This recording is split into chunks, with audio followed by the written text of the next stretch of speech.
fried pork chops with a side of noodles, gravy, and the world's easiest biscuits.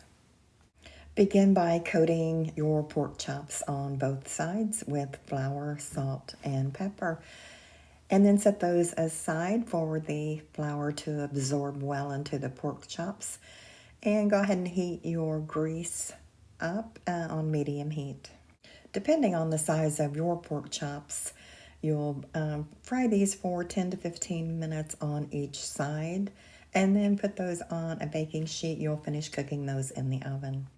Preheat your oven to 350 degrees Fahrenheit, and in a small mixing bowl, combine 2 cups of self-rising flour and 2 cups of heavy whipping cream. Mix the biscuit dough until well combined, and then use an ice cream scoop to transfer this to a muffin pan or whatever pan you normally bake biscuits in. Just grease your muffin pan first if you like. And then you'll cook these at 350 degrees Fahrenheit for about 35 minutes, really depending on your oven. This is a very easy 2-ingredient biscuit mix with barely any effort and hardly any mess to clean up.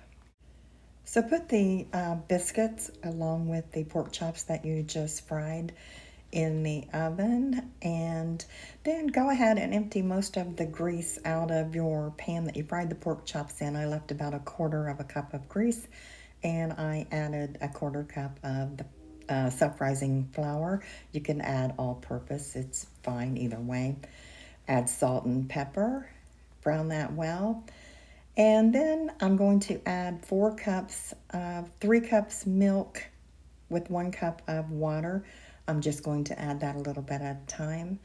I'll also add some salt and pepper to taste, and just cook that until it begins to thicken up and boil, and then turn that off, and keep in mind this will thicken more as it cools.